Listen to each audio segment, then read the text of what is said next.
നെന്മാറയിൽ ആരംഭിച്ച അവധിക്കാല നീന്തൽ പരിശീലനം മെയ് 31-ന് സമാപിക്കും. ഏപ്രിൽ 6-നാണ് പരിശീലനം ആരംഭിച്ചത്.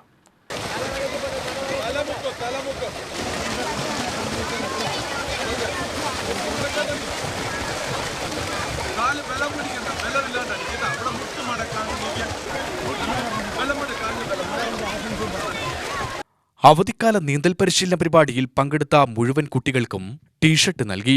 ശ്രീനാരായണ അക്വാറ്റിക് ക്ലബിന്റെയും ജനമൈത്രി പോലീസിന്റെയും ജില്ലാ സ്പോർട്സ് കൗൺസിലിന്റെയും സംയുക്ത ആഭിമുഖ്യത്തിലാണ് പരിശീലനം. K Radhakrishnan, R Radhakrishnan, K Sudevan, R Radhakrishnan, K Vijayan, R Utsav എന്നിവരുടെ നേതൃത്വത്തിലാണ് പരിശീലനം നൽകുന്നത്.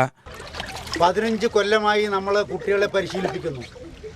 ഓരോ വർഷവും 200-ൽ കൂടുതൽ, ഒരു വർഷം 306 കുട്ടികൾ നമ്മുടെ പരിശീലനത്തിൽ എത്തിയിട്ടുണ്ടായിരുന്നു.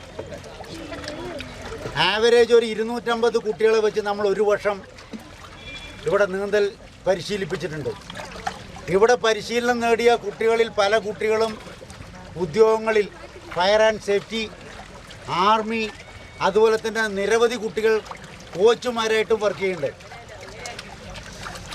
ഇന്ന് നമ്മൾ പേപ്പർ നോക്കിക്കഴിഞ്ഞാൽ ദിവസവും കാണുന്ന ഒരു വാർത്തയാണ് വെള്ളത്തിൽപ്പെട്ടുള്ള അപകട മരണം. അതിന് അല്പമെങ്കിലും ഒരു ശമനം ഉണ്ടാക്കുക എന്നുള്ളതാണ് നമ്മൾ ഈ പരിശീലനം കൊണ്ട് ഉദ്ദേശിക്കുന്നത്. ബേസിക് പ്രിൻസിപ്പിൾ ശാസ്ത്രീയ നീന്തലാണ് നമ്മൾ പഠിപ്പിക്കുന്നത്. അതിന് ബേസിക് ആയിട്ടുള്ള എല്ലാ കാര്യങ്ങളും ചെയ്യുന്നുണ്ട്. ഇവിടുന്ന് പരിശീലനത്തിന് ശേഷം മറ്റ് മത്സരങ്ങളിൽ പങ്കെടുക്കാൻ വേറെ സ്പെഷ്യൽ കോച്ചിങ് കൊടുക്കുന്നതാണ്. അങ്ങനെ ധാരാളം ആൾക്കാർ ഇതുമായിട്ട് പ്രൊഫഷണലായിട്ടും ഒക്കെ ചെയ്തിട്ട് കേരള പോലീസിൻ്റെ റെക്കോർഡ്സാണ്. 1480ഓളം കുട്ടികളാണ് 13 വയസ്സിൽ താഴെ അല്ലെങ്കിൽ 15 വയസ്സിൽ താഴെയുള്ളവർ മരണപ്പെട്ടിരിക്കുന്നു. എൻ്റെയും നിങ്ങളുടെയൊക്കെ മക്കൾ നമ്മൾ വളർത്തുന്നത് അങ്ങനെ കളയാനല്ല. ആ ഒരു ആശയമാണ് ഇതിൻ്റെ പുറകിലുള്ളത്. UTV news, Palakkad.